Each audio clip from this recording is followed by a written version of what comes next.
Ассалаумағалейкум, қалың елім қазағым, армысыздар, алталаш алдарыңызда Серікжан Біләшұлы. Қазіргі мына эфирімді мен қысқа бір құлақтандыру есебінде айтамын, жұрттың назары аусын деп отырмын. Екі эфирім екі бөлек болады. Мен бұнда бірнеше нәрсені айтамын. Біріншісі, Қазақстанда қазақ тілі мектебін ашамын дегендігі үшін қоғамдық белсендіні, яғни Қазақстанда неге қазақ мектебі болмайды дегендігі үшін және оны өзінің желісінде айтып, әкімшілікке неге біздің қазақ мектебі ашылмайды деген үшін 15 күнге қамалыпты. Кәдімгі заңды саяси талабын қойған. Саяси демес, тұрмыстық қажет.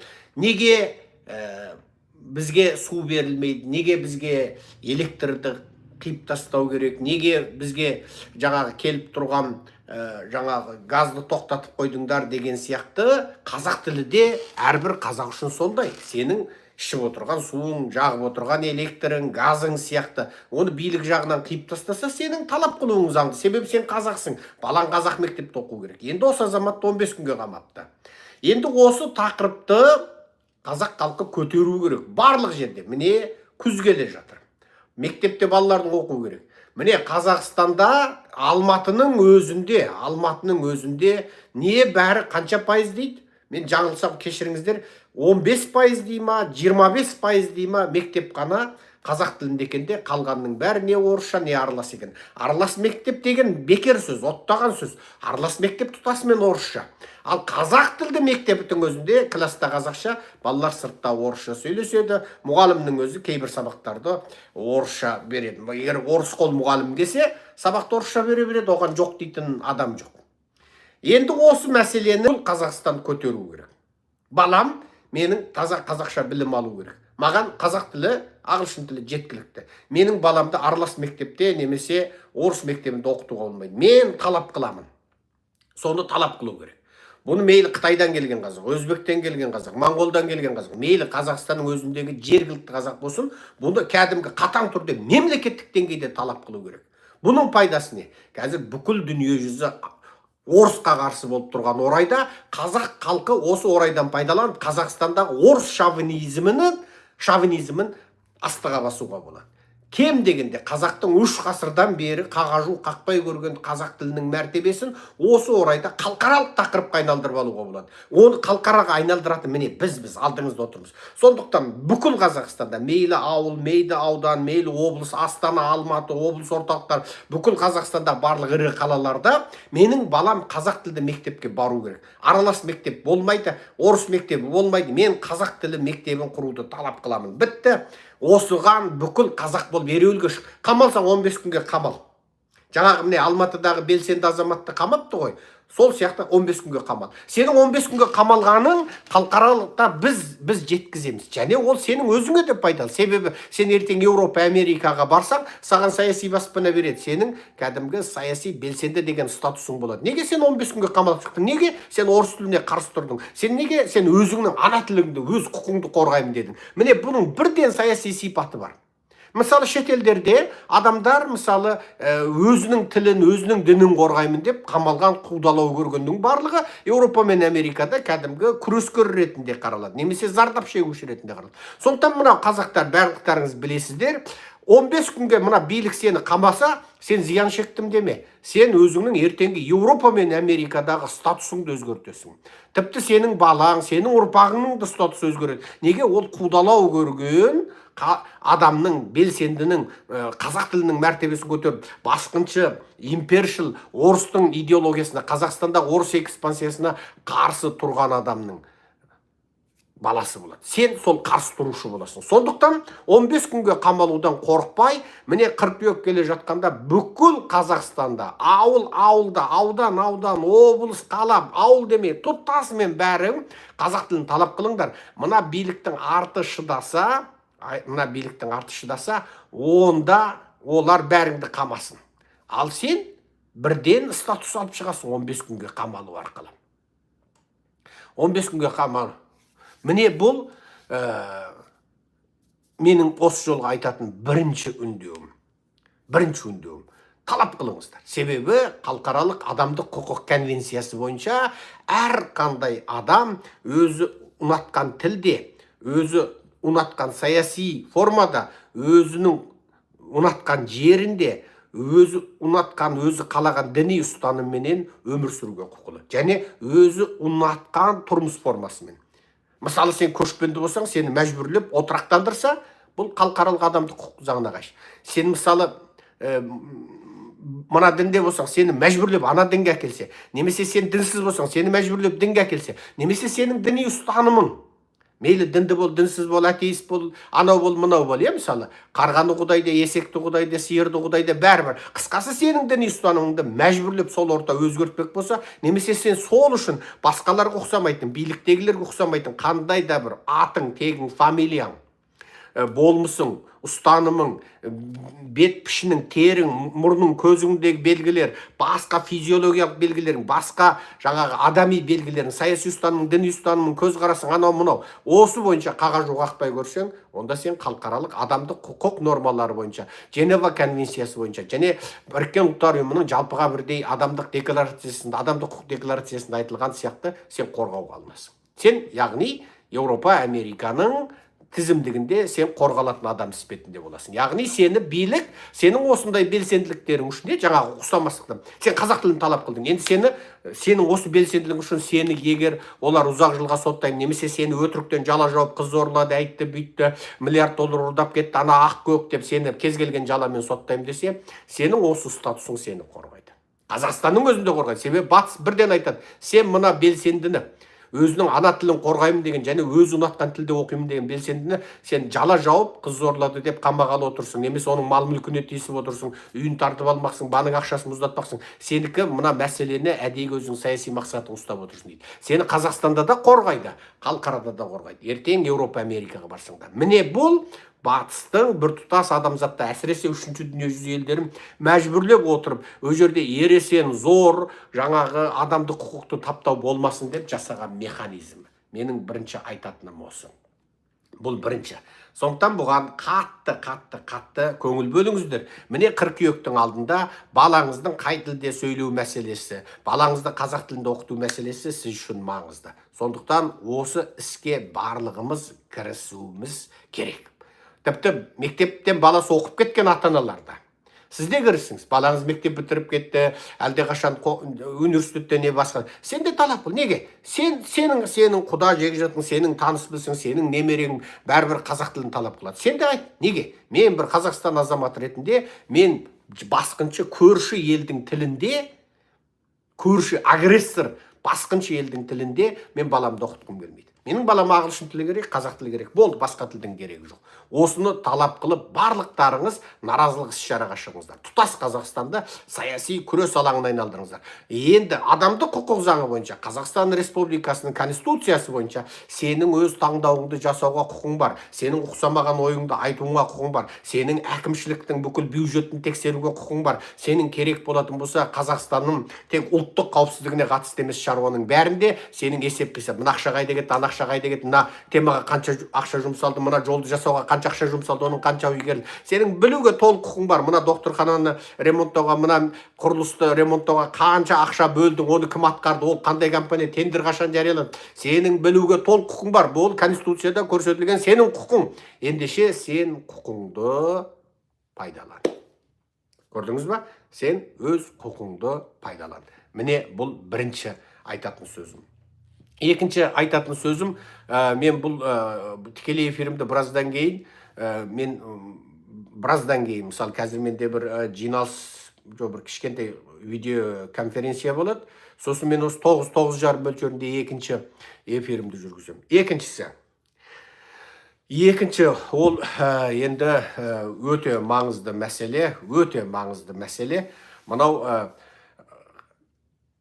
Қазақстанда Қытай экспансиясының артқандығы соншалық, енді бұл Қазақстанның өзінде Қытайдың күшінің артқаны соншалық, атажұртты қаралау, жалалау халықаралық деңгейде жүріп жатыр. Мысалы, кезінде атажұрт Қытайға депортацияланғалы тұрған жерінен құтқарып қалған. Біз сені құтқарайықшы деп емес, өздері жаны тұмсығының ұшына келгенде жылап еңіреп отырып атажұртқа келген екі азаматты, мен бұларға егер оларды азамат деп айту дұрыс па дұрыс емес па, оны халықтың өзіне қалдырайын.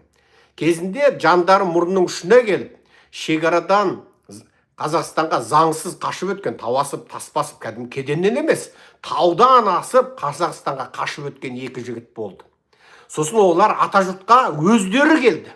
Көзінен жасы, мұрындарынан маңқа сағып, бізді құтқарып қалыңдаршы деп келді. Сайрагүл Сауытбай сияқты бізді құтқарып қалыңдаршы, Қайша Ақан сияқты бізді құтқарып қалыңдаршы, бізді Қытайға депортациялағалы жатыр деді. Өздері мұрындарынан маңқа сағып жылап отырып келді. Біз барған жоқпыз. Сосын атажұрт оны қалқараға көтерді. Бұл жігіттер, біреуі Бағашар Мәлік деген жігіт, екіншісі Тілек Тәбәрәк деген жігіт. Мен енді Бағашар Мәліктің әке шешесі қайда екенін білмеймін, бірақ Тілек Тәбәрәктің әке шешесі Жаркенттегі сотқа біз сол жерге барған кезімізде адвокатты біз жалдаймыз, жолын біз төлейміз, адвокаттың шығынын біз көтереміз, халықаралық ақпаратқа біз көтеріп жүрміз, соттың барлық шаруасын біз істеп жүрміз, адамдарды біз ұйымдастырамыз. Мына Тілек Тәбәрәктің әке шешесі мылқау болып қалмаса бір сөз айтсын.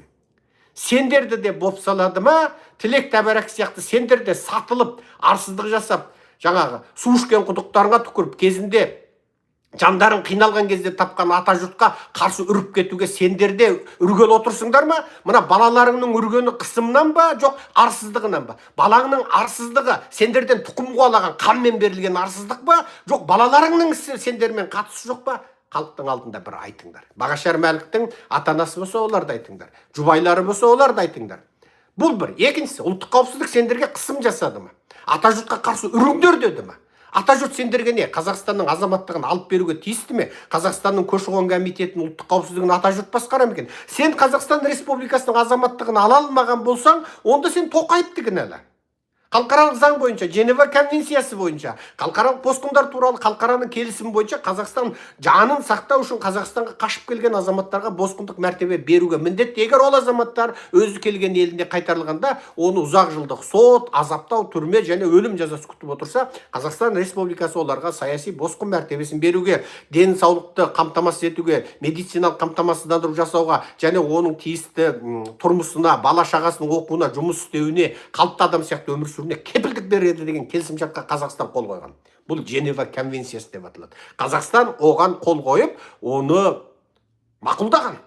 Енді Қазақстан оны істемей отырса, сенің өміріңе, жүріп тұруыңа, шетелге барып оқуыңа, емделуіңе мысалы кедергі жасап отырса, құжатың жоқ болса, ұшаққа отыра алмасаң, ары бара алмасаң, жұмысқа кіре алмасаң, медициналық сақтандыруың жоқ болса, емделе алмасаң, жұмыс істей алмасаң, анау-мынау компания аша алмасаң, бизнес жасай алмасаң, онда сенің құқың тапталды деген сөз. Демек Қазақстан халықарада өзі қол қойған Женева конвенциясын бұзып отыр. Және сені мәжбүрлеп, қорқытып, мүмкін ақша беріп, жоқ әлде өзің бір бірдеңемен ұсталдың ба, бір қызбен ұсталып қалдың ба, бір қатынға жолап қойдың ба, киім түсіріп алды ма, содан сені сығып отырып, артыңнан қолақпанды тығып отырып, атажұртқа қарсы үріңдер. Осы сендерді жаңағы билікке жаман көрсетіп қал. Сонда билік зұлым екен де, атажұртқа жолап қойған үшін ұнатпай қал, мен ұнатпай қал. Сонда конституция қалды, саған азаматтық беру бермеу деген сонда биліктің эмоциясына байланысты ма, жоқ тастай қатып қалған заңға байланысты ма? Демек Қазақстан әлі феодалдық диктаторлық жүйе. Сен ұнатпай қалды, бітті, саған бермеймін деген болса, онда Қазақстанның конституциясы не болды? Сондықтан бұл азаматтардың мәселесін біз көтереміз. Мен қазір мысалы кеше-кеште мен Американың ең жоғарғы жағында осындай мәселелерді көретін, олар шок болды. Бұларда әлі азаматтық жоқ па? Иә. Екінші оларды атажұртқа қарсы үргізді ма? Иә. Демек қысым болды ма? Мен айттым, қысым болды. Бұлар өзі арсыз адамдар ма еді? Психологиясы ауытқан ба? Жоқ, сау адамдар. Бірақ аяқ астынан шығып кетті. Саясатта жоқ десе, ананы ұнатпаймын, мынаны ұнатпаймын деген белсенділігім бұғанға дейін болған жоқ. Бірақ аяқ астынан енді атажұртқа жоламаңдар дейді. Бұл жердегі сөз оның Қазақстанның азаматтығын ала алмай, немесе басқа да құқықтары шектеліп отырып, содан жан ашығаннан болып отырған әңгіме емес. Басты нәрсе бұл арада бұлар атажұртқа жолама деген сөз қысқасы асты қызыл сызықпен сызылған, және оны олар бүйтіп қағазға қарағанда айтып отыр. Демек біреу мүмкін бүйтіп отыр, мүмкін мәжбүрледі, мүмкін төсек ұстап алды. Мысалы, Тілек Тәбәрәк өзі ішкіш жігіт. Талай мәрте ішіп, төбелесіп, ол әкесі бай адам екен, малы бар, мыңғырған малы бар, жағдайы жақсы, ешкімге күн түспейтін адам екен. Бірақ атажұртты алдап, сулап, өтірік, жылап, сықтап, бәленбай ақша алған бізден. Әкесі Жаркентте тұрады. Бәленбай ақша алған. Керек па, біз квитанциясын бәрін жариялаймыз. Бұлардың өзі өстіп отырған нәрсе. Ана Бағашар Мәлік дегенде шекарада ресми тікұшақпен апарып қалай қашып өткеніңді көрсетесің деп, бірақ сонда отырған кезде жаңағы бір батыстың жігіті, мен жаңылмасам Адай, соны айтқан, ей сен кімсің, албанмын деген, анау кім, Бағашар Мәлік. Өзі сол Қытайдан албандар тұратын жерден Қазақстандағы албандар тұратын жерге қашып келген. Сосын жаңа қашып келгенде оның айттым, мен бұдан бұрын лекциямда айттым, ол туберкулез болып қалғанда концлагерьге қамайын десе туберкулез болып қамалмай қалған. Енді ары қарай оны туберкулез диспансеріне ма, жұқпалы аурулар бөліміне бірдеңеге жатқызады. Қытай тіпті оны психбольницаға болса да жатқызып тастайды. Не жалғыз өзін қамаса да қамайды оны. Не соттап жібереді, бәрібір түрмеде туберкулездермен сау адамдарды қамай береді Қытайдың түрмесінде. Мысалы Қытай түрмесінде сап-сау кіріп, түрмеден туберкулез болып шыққан қазақстандық әйел туралы біз бұдан бұрын арызымызды айттық. Ол әйел кейін қайтыс болып кетті. Енді Алла иманды қылсын мысалы. Ол әйел мысалы Қазақстанда жүкті кезінде тексерілген сап-сау. Қазақстанда барлық медициналық тексерімде сап-сау. Қытайға барады, қамалып қалады.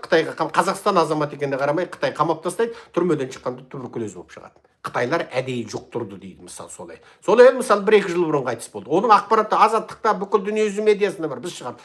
Енді мынаны да қамай салуы мүмкін түрмеге.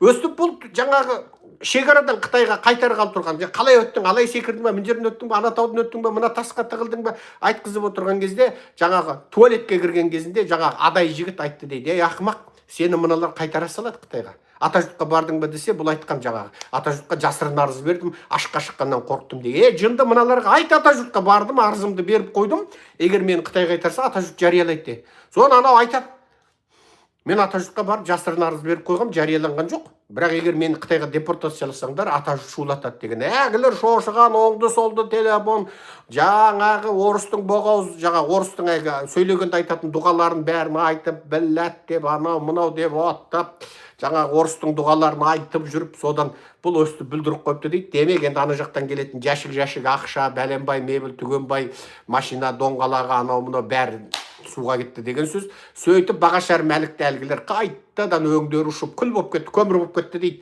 Өзі кеп бізге айтты. Соны қайтып келіп айтады ғой, мә Атажұртты айтқан кезде әлгілер бүкіл жұмысты тастайса мені алып қайтты. Атажұрттан осыншылық деңгейде қорқатынын білмеппін дейді. Ей, біз сені айттық қой баяғыда ашыққа шық деп. Негізі ол сөйтіп айтудан бұрын маған келген.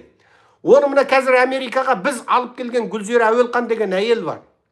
Оның күйеуі бар, Тұрсынжан Есенәлі деген. Сол әйел бұл қашып келген Бағашар Мәлікті бірінші тауып алады. Сосын маған алып келеді. О кезде мен промоциялық бақылаудамын. Мен кезігем, жаңағы бір 40 мың ба 80 мың ба ақша берем. Сосын айтам, ей, Бекзатқа барып бір видео запись ал, ашыққа шықсаң ашыққа қорқа дейді. Қорқсаң онда жасырын болса да алып қой. Ертең сені қамап ұстап жоғалтып жіберсе, біз осындай адам бар деп қайтып айтамыз, сенің видеоң жоқ болса дейміз. Содан бұл Бекзатқа барып, жаңағы Бекзат о кезде Атажұртты жүргізіп отыр. Мен промоциялық бақылауда кезім 2019-дың қыркүйегі осы кез, міне. Көрдіңіздер ма? 6 жыл бұрын. Сөйтіп ол қайтып келеді, мен Азаттыққа хабарласам, содан Бекзаттарға айтам, ана видеоны ашыққа жариялаңдар деймін.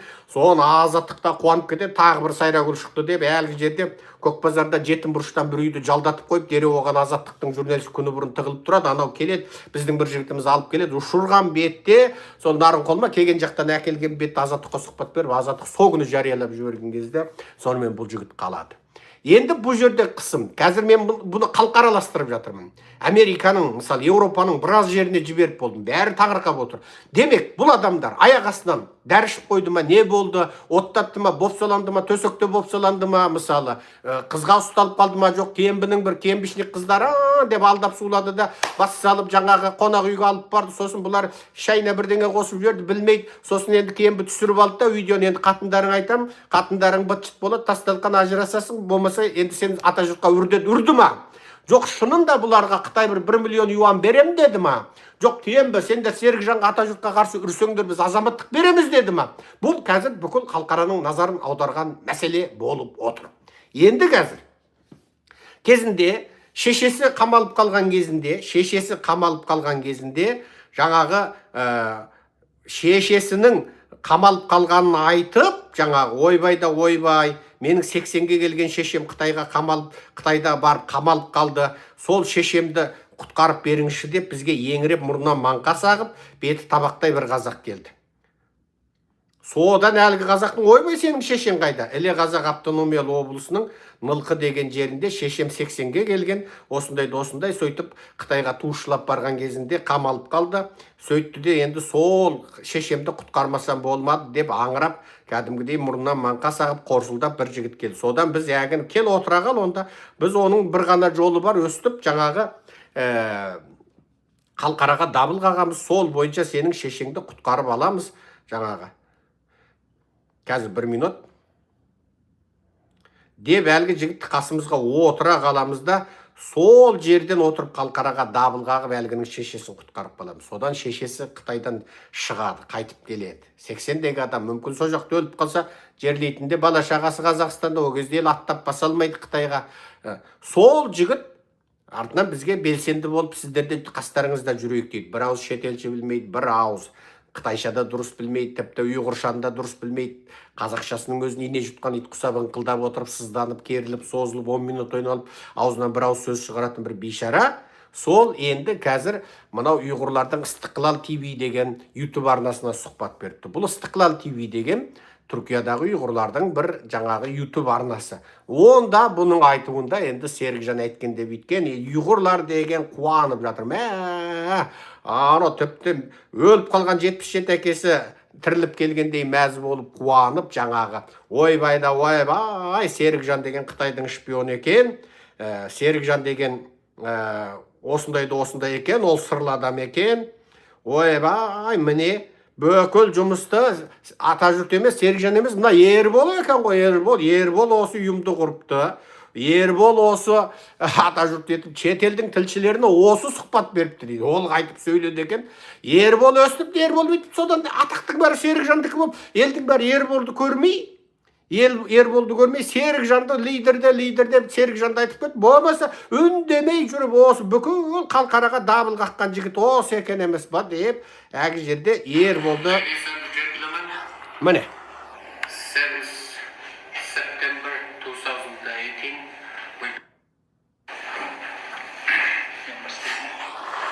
Міне. Мынау Ербол деген жігіт. We continue our talk about the re-education camp at China. Міне жаңа ағылшынша, міне қытайша.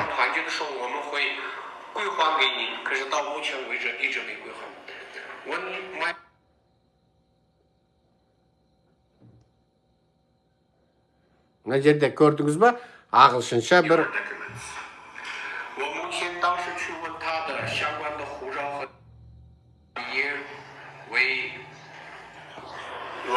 we're writing so many letters to the foreign affairs minister and our government.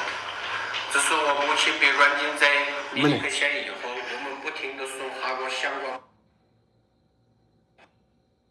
Келе алмайды, бара алмайды десе, әпекемді келсін дейді екен. Әпекем Айнұр Дәулетбекқызы 2017 жылы заңды түрде Қазақстан Республикасына көшіп келген, Қазақстан Республикасының азаматы. When they get the news from us, because we tell that we have so many evidence that my father can't work himself because of his legs problem. The Chinese officials asked the requirement again, let my elder sister going back to China. If your daughter going back, they said to my mother, if your daughter came to China from Kazakhstan, we will give you your documents. My elder sister called Aynur Davletbek. He immigrated to Kazakhstan and get Kazakhstan citizenship from the 2017. 当他们获释我的父亲无法个人独立的行走的时候，因为他两条腿毛病无法个人行走。Әкесі аяғынан жүре алмай жатқан. Содан Қытай шешесін ұстап алған. Сосын айтады дейді, сенің қызың бар Айнұр Дәулетбек деген, сол Қытайға келсін, сонда сені қоя береміз дейді. Неге Айнұр Дәулетбекті ұстап алмақшы кепілге? Ал мына Ербол Дәулетбек өстіп келіп, сен соны шешесін құтқарады, сосын той жасайды, дүрілдетіп, ол жерде бізге тон жабады.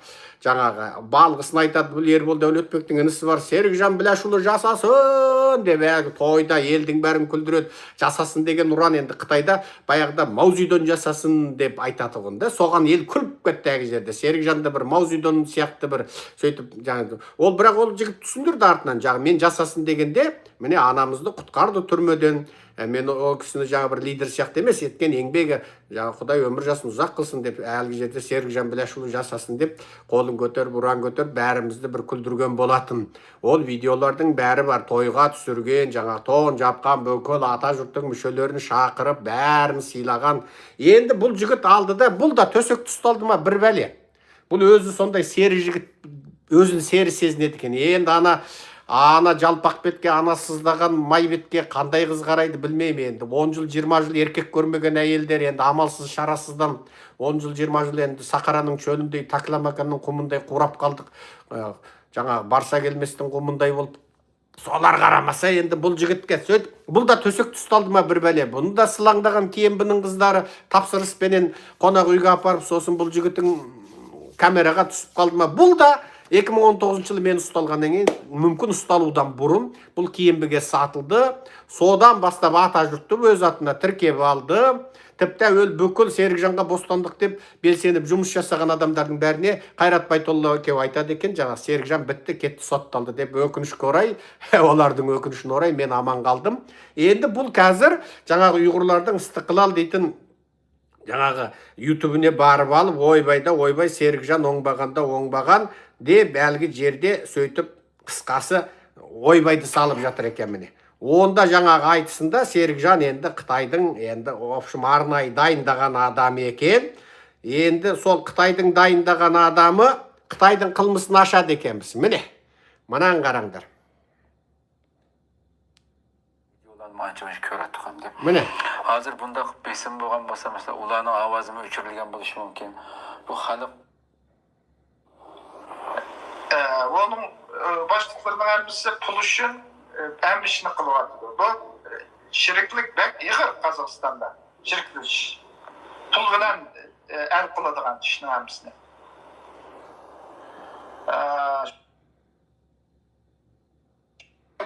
Шуменен кіріседі деген сөз.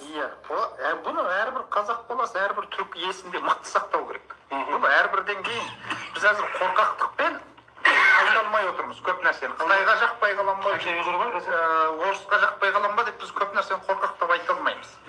Біз қорғауға тиіспіз ұйғырды мәселе. Біз әсілі Аутаға да бір неде жазыпты осында. Біз әрқандай түркіге азаматтық беруге құқықты болуымыз керек. Мәселен, олардың мемлекеті жоқ. Түркия беріп жатыр, қарап жатыр түркілер, жарайды Түркия. Ал Қазақстан, Өзбекстан, Қырғызстандар неге ұйғырларды әкеп азаматтық алмасты? Олардан бізге қандай зиян болады? Bir түркі болса да жойылмай аман қалады ғой.